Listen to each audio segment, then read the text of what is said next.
Microphone test 1 2 3 4 5. Mic test 1 2 3 4 5.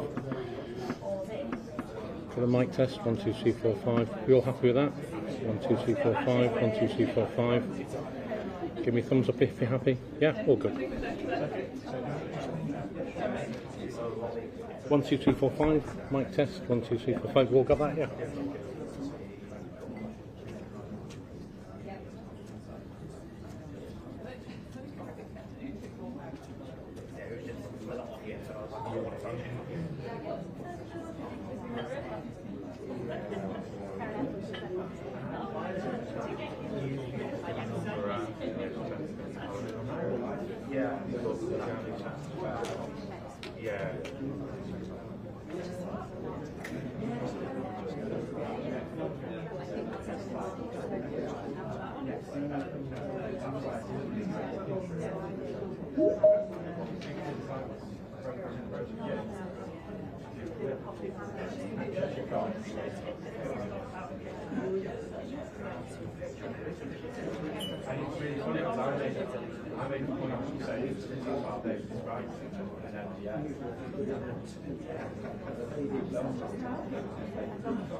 Just a quick heads up, everybody. So we're going to try and get the conference underway at about 10:05.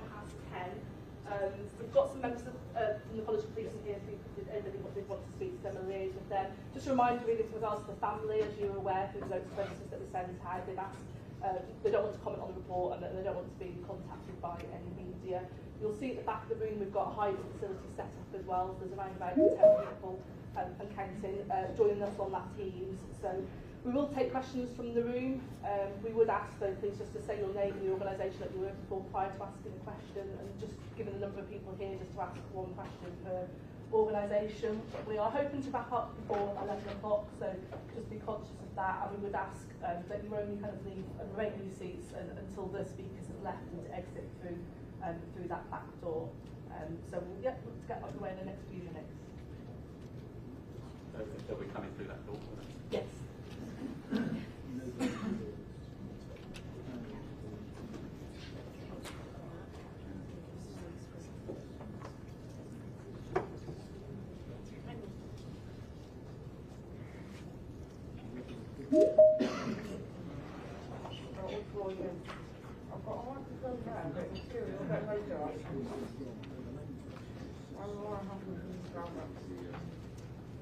How are you?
Good morning, everybody, and thank you for taking the time to attend today's press conference as I publish the independent review into Lancashire Constabulary's handling of the Nicola Bulley missing from home search and investigation.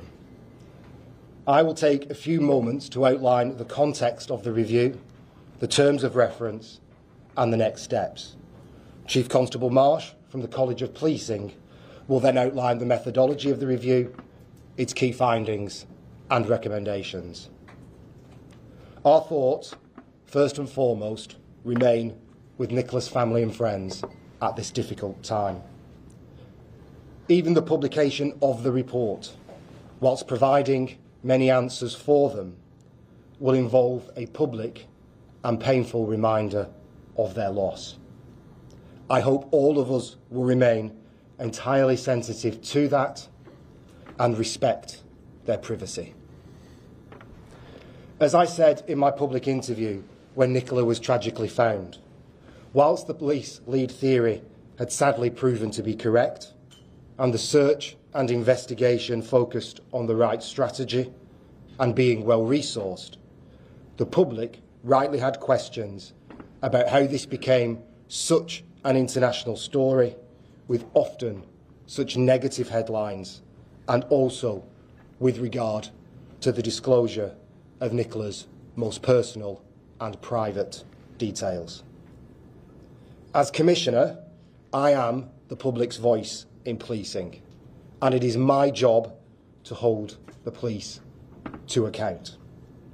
This review was commissioned to answer those questions so that I could take external assurance and expertise to be able to answer them effectively, and to ensure that all of UK policing can learn lessons from this missing from home investigation that attracted unprecedented global interest.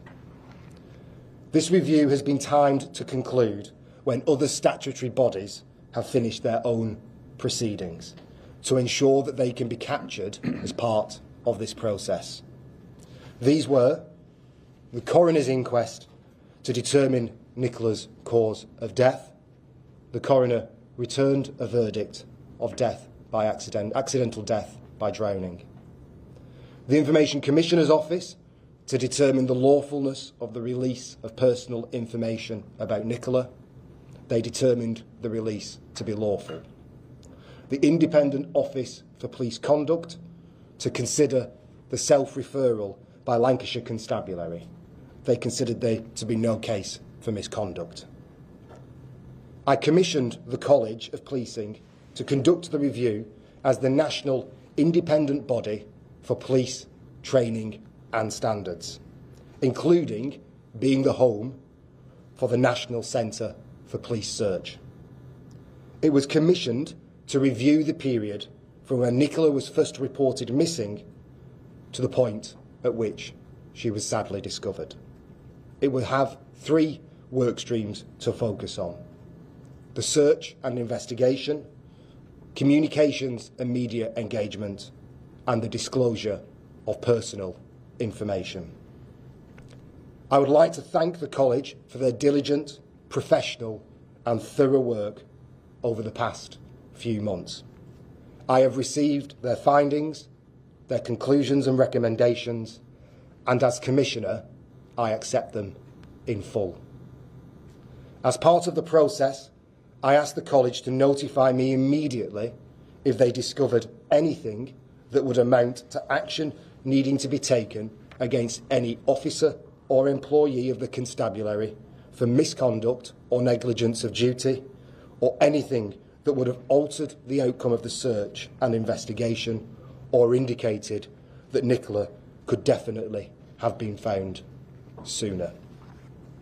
There have been no such findings, and therefore this review is very much a learning review, with a number of recommendations which, given the unprecedented nature of this case, are mainly for policing nationally.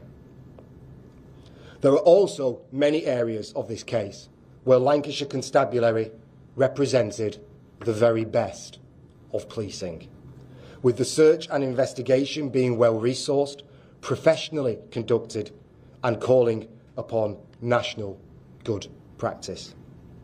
It is often too easy to sweep past significant amounts of good work and exemplary conduct to get to the areas of learning in a review. Given the whole core of this operational response is praised by the review, I would therefore like to take the opportunity to pause and thank the many officers, staff and volunteers of Lancashire Constabulary who worked tirelessly and professionally to find Nicola. I know that this is not the outcome any of them wanted, but they did their utmost for Nicola and her family. Following on from the publication of this review, I have informed the Chief Constable of Lancashire Constabulary that I want a full report on how the Constabulary will implement all of the recommendations for it in this review to be presented to me at an accountability board early in the new year. I will now hand over to Chief Constable Andy Marsh, the Chief Executive of the College of Policing, to talk through the review. Thank you, Commissioner. Good morning, and thank you all for coming today. Firstly, I want to start by recognising the immense tragedy at the centre of this report, the death of Nicola Bulley. The loss of Nicola has left her family and friends dealing with immeasurable grief. My thoughts continue to be with them. As they are approaching their first Christmas without Nicola, I know that we'll all agree we must consider their feelings as we talk about this report. I would also like to pay tribute to Nicola's family's strength and patience. Now we've completed this review, I hope they're given the space to grieve in peace. The College is responsible for setting standards for the police in England and Wales. We used evidence-based knowledge in everything we develop, and we've reviewed this case against those robust standards. The College was commissioned by Lancashire's Police and Crime Commissioner, Andrew Snowden, in February of this year to undertake a fully independent review of the operational response to the reported missing person, Nicola Bulley. The review was tasked with providing insight into the effectiveness of the Constabulary's response over the course of the period that Nicola was missing. We've now formally presented this report to the Police and Crime Commissioner. The purpose of the College of Policing review was not to attribute blame or rerun the investigation into Nicola's disappearance and death, but rather to identify the learning for Lancashire Police and policing more broadly. We've not shied away from criticism, and I'll come to the areas for learning we've identified. But I want to start by saying we found the police investigation and search to have been well conducted by Lancashire Constabulary. We spoke to many officers and police staff and volunteers who worked on this investigation, and their dedication and commitment was clear to see. They demonstrated the very best of policing. Their professionalism and operational activity was exemplary, and while there's much to learn from this tragic incident, Lancashire Constabulary should be recognised for that. I also want to put on record my sincere thanks to everyone who supported this review, answered our questions and provided us with any information we requested. We found a genuine willingness to learn. I don't propose to go through each recommendation made in the report in detail, but rather speak to the overall issues that we found. Looking at all of the evidence available to us, we believe the decision not to declare a critical incident set the tone within the constabulary and led to several challenges. The College of Policing defines a critical incident as any incident where the effectiveness of the police response is likely to have a significant impact on the confidence of the victim, their family and or the community. This investigation clearly met that definition. So whilst we found the constabulary deployed considerable resources and identified Nicola's disappearance as high risk, the failure to declare a critical incident is significant and impacts on the decision-making process throughout the investigation. As you'll know, Nicola's disappearance received unprecedented levels of interest from both mainstream media and social media. Lancashire Constabulary's press office logged more than 500 media calls and 75,000 inbound social media comments over a period of about a month. At the peak of media attention, the investigation generated 6,500 news articles globally in a single day. On social media, the BBC estimated that TikTok alone featured 270 million videos with the hashtag of Nicola Bulley's name. There is no doubt how hard the communications team worked during this investigation. Many worked long hours, provided sound advice and tried their absolute best. But we found the constabulary did not recognise the extent of the media interest in this case, or the impact that it was having on public confidence. The coverage of Nicola's disappearance was on a par with many national media stories in recent times, and was one of, if not the most high-profile media incident that Lancashire Constabulary has ever experienced. One of the decisions which has arguably the most significant impact on public confidence was the release of personal information about Nicola's health. We found that due process was followed in this decision and that it was lawful, but we are in no doubt that releasing this information in the manner the constabulary did was both avoidable and unnecessary. Whilst there is substantial learning for the constabulary, there are also findings and recommendations for policing nationally. The review found the wider relationship between the police and the media to be fractured and identified that action needs to be taken on all sides to help build trust. The impact of social media on policing was illustrated starkly, and the significance for investigations and public confidence must also be acknowledged. The activity to address both of these areas of learning must now be considered closely at a national level, including by the College of Policing. Finally, I want to put firmly on record that the constabulary welcomed the review team with transparency and candour. It's of significant credit to Lancashire Constabulary that their officers and staff have displayed and continue to display a real willingness to learn. We stand ready to support them, the Police and Crime Commissioner and wider policing as we look to implement the important learning from this review. As this report concludes, we continue to have Nicola, her family and friends in our thoughts. Thank you. Thank you very much. I think there's already been a briefing given. We'll take one question per news outlet, and myself and Andy will answer them based on whether they sit as part of national learning and the competence of the review, the contents of the review, or whether it's around local policing here in Lancashire. Hi, good morning, Martin Long from Sky News. Can I ask Andy, there's a lot that Lancashire got wrong according to this report. Your biggest criticism appears to be over the release of personal information around Nicola. You described it as avoidable and unnecessary. That sounds like a slap on the wrist.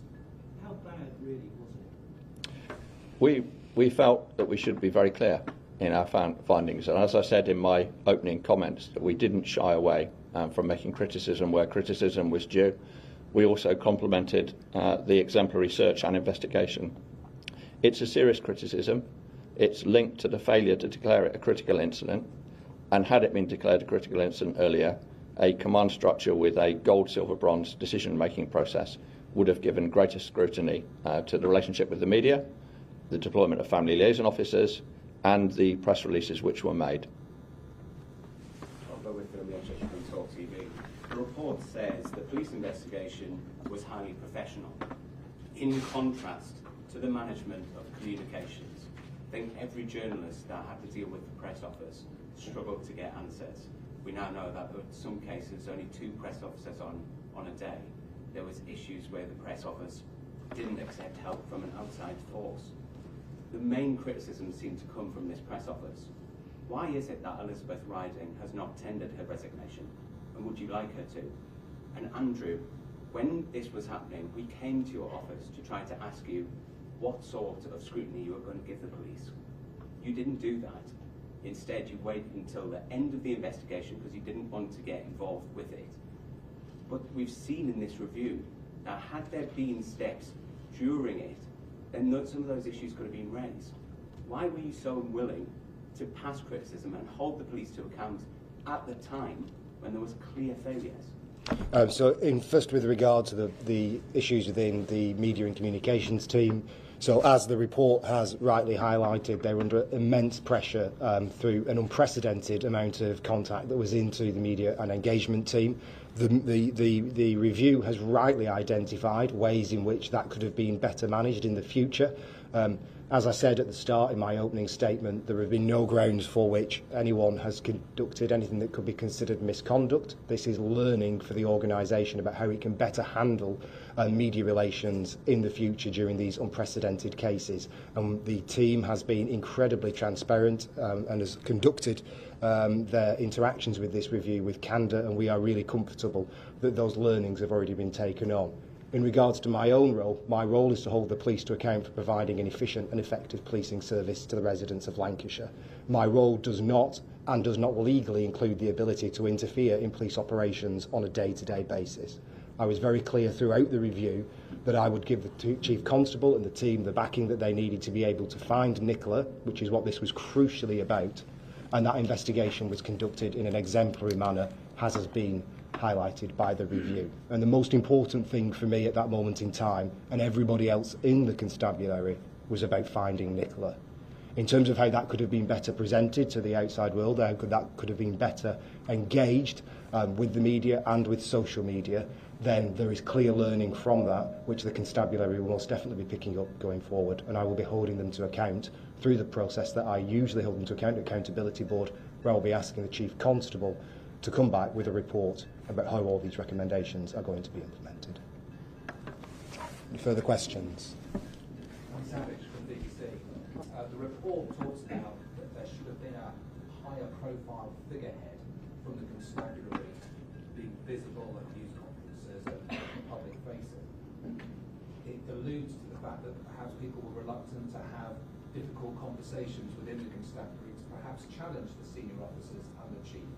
Will you now be challenging the chief as to why they didn't front up during that investigation to make themselves more visible? Absolutely. As I said, as part of that accountability process going forward about how I will take this report and learn from the recommendations, the Chief Constable and the team will be coming back to me with a report on how they are going to implement those findings. They will be discussed at length in Accountability Board. There are clear recommendations within the report around visibility from senior leadership within the organisation, and that will form part of the discussions. Were you disappointed in their performance during the inquiry? No, I have full confidence in the Chief Constable and his team. I think it is really, really important to know that throughout all of this, the whole constabulary, the whole effort was around finding Nicola. That area of work has been described as exemplary by the report. Everything that we are talking about here is around the packaging around that core investigation, and therefore the Chief has my full support, because primarily he has been so open and transparent in how he has engaged with this review process and has shown a keenness for the organisation and for the Chief Officer team to learn from the recommendations and to take them forward. Thank you.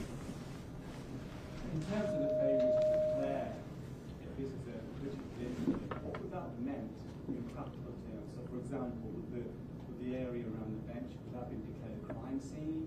Would that have an effect on people arriving at the scene? Just explain what you mean by this whole idea of a failure to declare.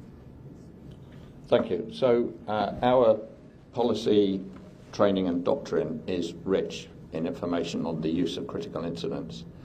They can be declared by any person, and they're easier to de-escalate, indeed, than sometimes to escalate after the event. Had there been a critical incident declared, the clarity of leadership at bronze, silver, gold would have been much better.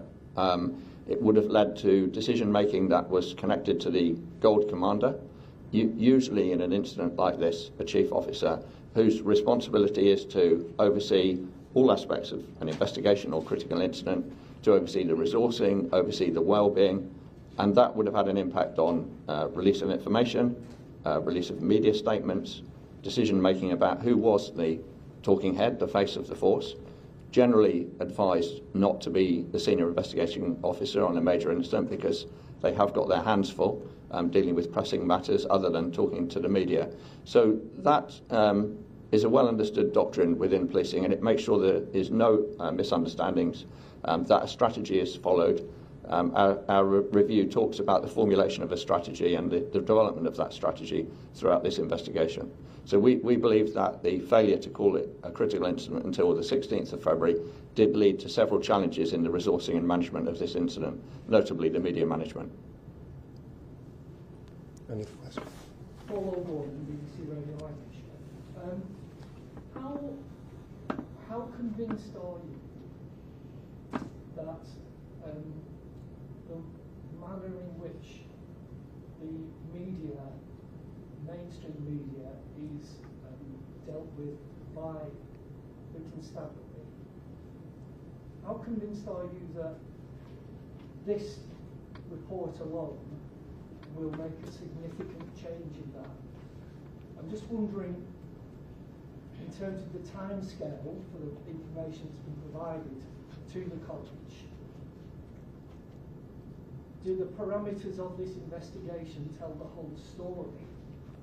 As a journalist working in Lancashire for many years, I would say that there's been a shift in attitude to questions from the media, even going to other major stories like, for example, fracking, that it was, during fracking, was extremely difficult to get any comment whatsoever about the policing of that, which was a major incident. And the expectations of newsrooms of a response from the police have changed significantly over maybe the last decade or so. How confident are you that this report and the actions that will come from it will make a significant enough shift for the same situation to be avoided in the future? Thank you very much for the question. Given this is particularly about Lancashire, I'll take this question. I think it's really clear from the review when you read it that the vacuum of information is what in part led to the constabulary completely losing control of the narrative around this story, both regionally, nationally and internationally. And I think one of the key findings on the communication and engagement side is, one, yes, around the relationship between the police and the press, around the fact that maybe, I think it's fair to say and fair to deduce from this report that post-Leveson, though the pendulum has swung too far the other way around the formality and structure of relations, it is not a bad thing for the police to be able to do things such as non-reportable briefings and provide that additional context and information where there is a clear policing purpose. And the other side of it is if there is a vacuum of information, one of the areas that we wanted to look at in this review has been very much around the role of social media.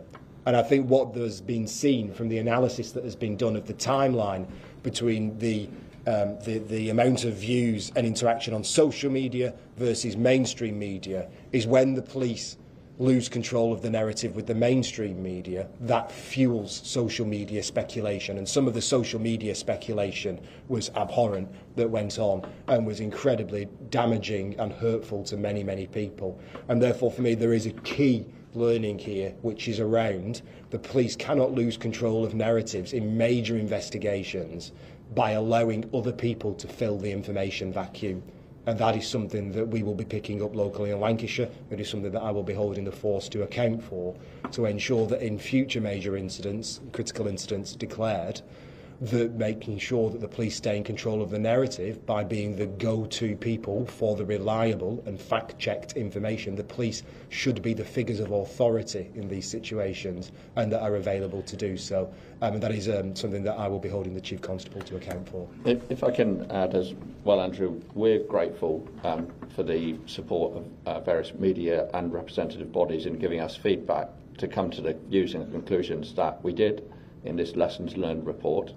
Whilst there may well be issues for Lancashire specifically to address around their media management and the way in which they interact with the Chief Officer leadership team, there certainly are national issues, which is why we've made recommendations for a wider consideration of the impact on social media, on investigations and critical incidents, but also we've called for the National Police Chiefs Council lead, and the lead on this is Pippa Mills, who works within the Metropolitan Police, who the college will be working very closely with to actually understand how we can reset this relationship so that police forces are able to be more open, more transparent, make appeals for assistance, sometimes give confidential briefings about material which wouldn't be appropriate to put into the public domain. So this aspect of the report is not all about Lancashire. Thank you very much. Any more questions? Hi, Karen from the Daily Mirror. Part of the report talks about the weekend of the 18th and the 19th of February, when a number of experts who've been brought in described that that would be an interesting weekend in terms of the flotation and the tidal kind of patterns. And as a result of that, plans for the search were stepped up for that weekend. But the report doesn't seem to touch on the fact that it was actually a member of the public who actually found Nicola, namely somebody who claimed to be a medium, who actually went on to post about the fact that they'd found this on their own social media. So I just wonder, given the observations that the report has made about the issues with social media, what the College of Policing thought about that, because obviously that is quite significant and doesn't seem to be really covered in the report as far as I can see. Lancashire Constabulary used a number of expert consultants to advise them on the parameters of the search, and we commend that. That's good practice which other police forces should consider under similar circumstances. And I know from my own experience that searching for people who are lost in watercourseways, both the sea, coastal or tidal, or indeed land-based rivers, is very complex. It's complicated, and I think the report does do justice to why this was a difficult search and why it took so long for Nicola's body to be found. And we did find, and I think this is very important, as the Commissioner said in his opening comments, that nothing could have been done that we saw that would have led to Nicola's body being found sooner. We made one observation about the recovery. It was predicted that Nicola's body would be found during those 2 days. I think the 20th was a day that it was predicted. The Constabulary should have made better preparations for preservation of the scene to prevent intrusion at the scene of that recovery. Thank you. Yeah, you've talked a lot about the learning, but how confident are you that if a similar high-profile incident were to happen tomorrow, for example, that Lancashire Constabulary or other police forces will be ready and able to deal with it? I think the learning, particularly around the loss of the media narrative in particular, which actually is linked then through to the disclosure of personal information. The recommendations, which I thank the college for, are actually really, really clear, well written, and give actual actions that can be taken forward by the constabulary. My conversations with the Chief Constable and senior officers at the constabulary, that this review is already in part being implemented. There are many things that the constabulary have reflected on themselves ahead of the review formally being released, with actions undertaken. And I think for me, the real clear things that Chief Constable Marsh has just highlighted are very, very practical things that can be implemented. Making sure you understand the appropriate point to declare a critical incident when it is the media and public interest in a case that is driving the need for it to be a critical incident rather than the nature of the case itself. And I think this is a lesson that Lancashire Constabulary has learnt incredibly well from, given the experience that they went through. We've obviously got lots more work to do in my role of holding the Constabulary to account now for how they implement the broader recommendations, but I would suggest the key finding and the key learning now is actually making sure that beyond Lancashire that other police forces learn from the unprecedented nature of the case that Lancashire has been through. So would like to offer some reassurance about how seriously the findings will be taken. So we know that the circumstances that led to Nicola being missing, a high-risk missing person, happen every single day, every single hour of every day, across every police force in England and Wales. So we need to be ready to deal with this. Now, I would say that there are three ways in which we can give some assurance that policing more broadly, never mind Lancashire, will take this seriously. First of all, we've committed in the report to review and refresh our guidance, also known as authorised professional practice. That will make a significant change. We will also implement changes to training for a number of different roles and responsibilities. Family liaison officers, senior investigating officers, particularly about the way in which they go about engaging with the media.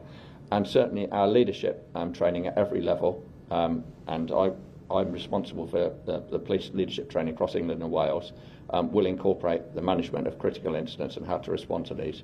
What Lancashire found, which is regrettable, is that they did not have sufficient experts available who could talk openly about what the police were doing. And openness and transparency is the antidote to mistrust when there's huge public interest. And we need to make sure that we've got officers and staff who can speak very openly about the police tactics and the rationale for those tactics to reassure the public and, indeed, as Andrew's already mentioned, to prevent inaccurate rumours, inaccurate and hurtful and damaging rumours gaining traction on social media. There's a lot of criticism of senior leadership and a lot of praise of these lower ranks. It's true that no one's faced any consequences in the senior leadership. If anyone's been spoken to or given a written warning, the old man is supposed to hold them accountable. Police bosses. As we said at the start in the opening statement, I asked the College of Policing to make sure that if anything warranted misconduct, which would be the things that you've just requested to, formal letters being written around conduct, that if anything that the college found as part of their review showed misconduct by any individual within the constabulary, that I be notified not at the end of the report but during the report process, as that would need to be dealt with in that course. The Independent Office for Police Conduct and the college have not found anything that warrants misconduct levels within this review. However, there are significant areas of learning as part of the review that I will be holding the Chief Constable to account for implementing across the force, including those reflections around visibility and the leadership within the investigation around declaring a critical incident. It might not reach the level of misconduct, but it's talking about poor leadership, isn't it, and bad culture, and senior officers not listening to lower ranks, and staff not feeling supported. Doesn't that merit some sort of consequence? As we said, the report highlights a range of areas in which the constabulary can learn from this, including around the leadership of the organisation. I think in order for the organisation to be able to complete the search in a way that can be described as exemplary, shows that the leadership of the organisation are doing something right in terms of having the right resources in the right place to do a good job. There are areas for reflection. That is absolutely accepted, and I will hold the Chief Constable to account as part of the accountability process following this report.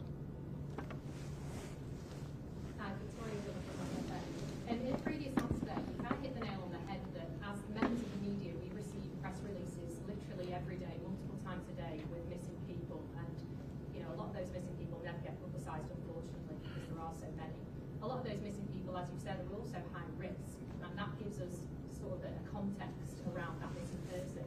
I think it's arguable to say that none of us will be here today had that first press release said she was high risk missing, because it would have totally changed the way that we approach the reporting of that, regardless of what went on to happen and subsequent search and all that. Would you agree that the ball was actually dropped on day one of this? It was literally that first mistake that has led to all of this. So the release of Nicola's personal information was unnecessary and unavoidable, and actually there were opportunities to stop that happening throughout the investigation. It would have been much better had Nicola been declared as a high-risk missing person from the outset, and indeed there was an early press conference where some misleading information was given that said there were no issues of vulnerability around Nicola, which actually probably contributed to a number of the conspiracy theories about, well, something awful must have happened then if there were no vulnerabilities that led to her being high risk. So I wouldn't say day one. Some of the best practice we found was on day one. So within 27 minutes of the call first being received about Nicola being missing, an inspector had reviewed it and given it high priority, and there was excellent attendance in the first 24 hours. Senior investigating officer visiting the scene, reviews, significant searches. I would say that was where some of the best practice occurred, but the problem started, I would say, particularly around that first press conference and the failure to manage the information being released to the media and the opportunities that would have prevented that very personal, very damaging, and for the public, very concerning information being released about Nicola. So maybe not day one of the police investigation as a whole, but day one of that very first contact that the press team had with the media? Yes. Yeah, I think something that I take as Commissioner from the review is that from very early on there was a lack of clarity around why Nicola was a high-risk missing person and around how that was managed with the media that contributed to that fractured relationship between the media and the police on this case and the loss of narrative. And in terms of the question that was asked around learning for the future and making sure that we don't happen again, that's some of the key recommendations that are in the review are around that real clarity and transparency of why someone is high risk, missing persons, and the use of non-reportable briefings where there's a clear policing purpose. Do you think then that later disclosure about the personal details was just an overcorrection, a realisation of, oh, we probably should have gone down this road earlier, they did it too late, they did it in a clumsy way, there was too much information? What do you think they were trying to achieve at that point in the investigation by divulging what they did? So the review articulates that the decision was clearly rationalised and had a clear policing purpose. So the release of the information, hence being shown as a lawful decision, was well rationalised with the right intent and with a clear policing purpose. However, arriving at that point, and that's the key learning from this report, arriving at that point where that rationalisation became apparent and where that clear policing purpose became needed, partly to safeguard the family and partly to regain control around what the vulnerabilities around Nicola were that led to her being high risk, was avoidable. And I think that's the key point that the review highlights, is that arriving at that position where it was a policing purpose, rationalised decision was entirely avoidable for the reasons that we've just articulated during the build-up in the investigation. Hi, I'm Adam from National Wales Post about Publicity. The report is highly critical of independent dive expert Peter Goldman, who appeared to force his way into the centre of the investigation and cause ultimately immeasurable distress to the family. How on earth was that allowed to happen, and what will be done in future to prevent this kind of individual from disrupting investigation in this way? So I'd make a mild correction, if I might, to your opening statement. So we're not highly critical. We factually lay out the impact of that independent dive expert in the search. And his interactions with the media weren't coordinated with constabulary media releases, and it certainly led to complications and challenges for the force. We, at the earliest stage of recognising there were issues around the drawdown of expert advisors on a list held by the National Crime Agency, we escalated that concern to the head of the National Crime Agency, who's undertaking a review. I understand that that dive expert is no longer on the NCA list of expert advisors, and I expect, as you'll see from the recommendations, other changes to take place to ensure that those incredibly useful, on many occasions, experts for investigations are available for policing, but available under the right circumstances. Now, clearly, where independent advisors are used, we're of a view that they should sign a non-disclosure agreement, which is legally binding, and the way in which they're able or not to interact with the media in the best interest of everyone, but particularly victims and family members and friends, needs to be coordinated by police forces commissioning such services.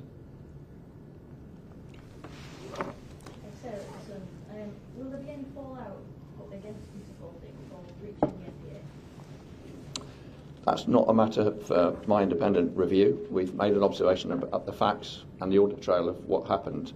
He is no longer on the list of the National Crime Agency's independent advisors. Any other questions? If I can ask you both a different question, if that's okay. Commissioner, have you spoken to the Chief Constable about the approach the force is taking to communicating with the media today?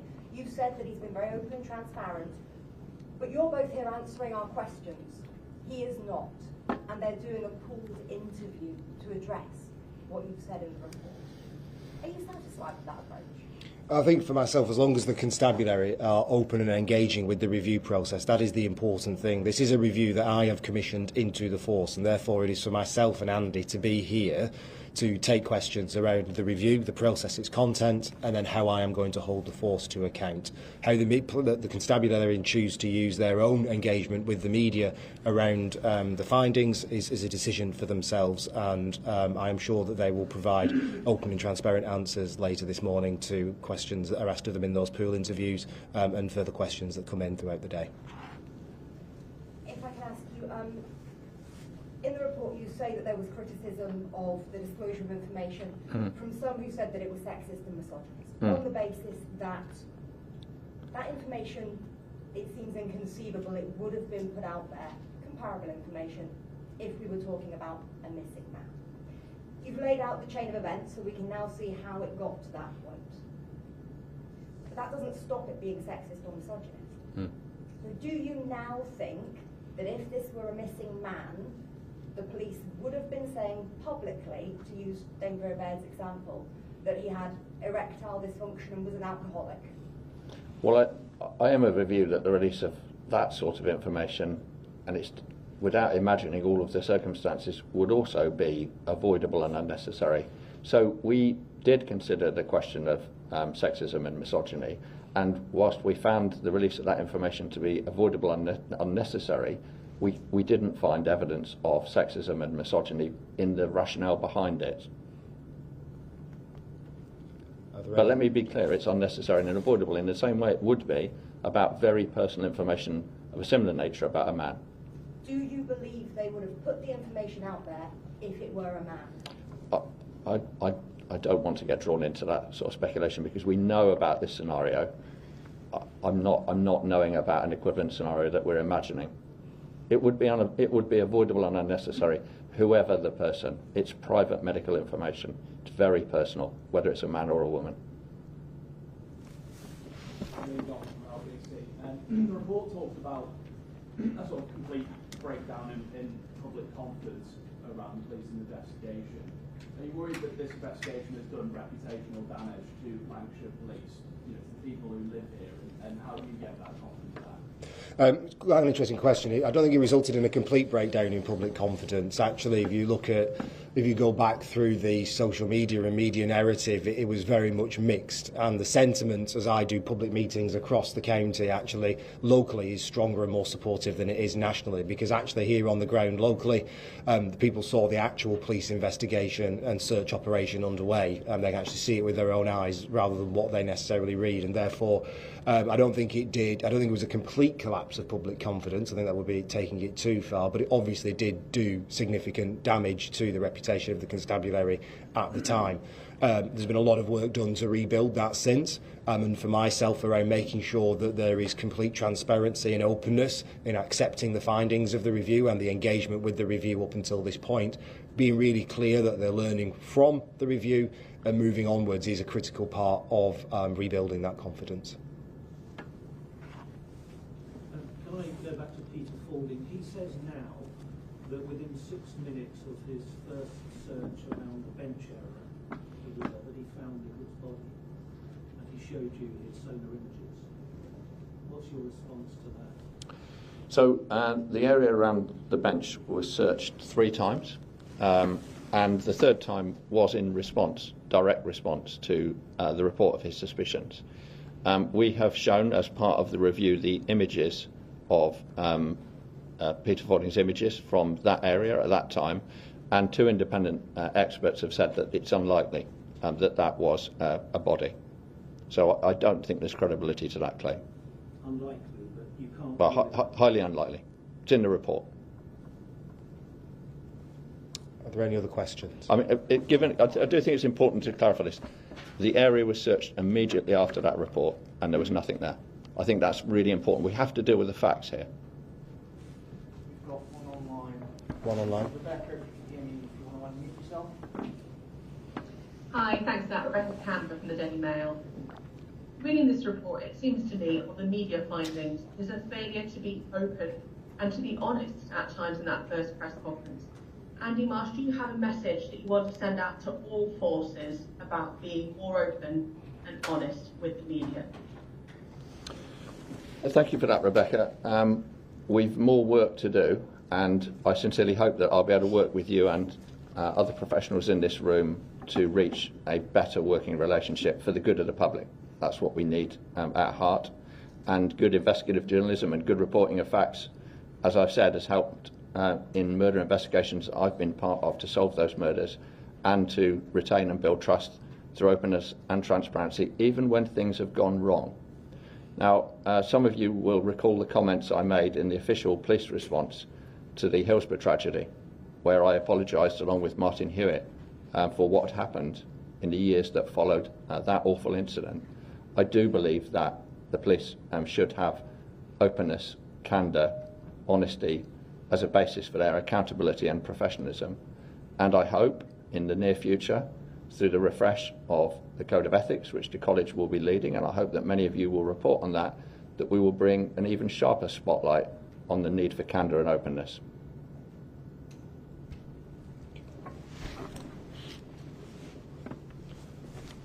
Well, thank you very much for your attendance at this press conference, and we shall call it a close at that. Thank you very much. Thank you.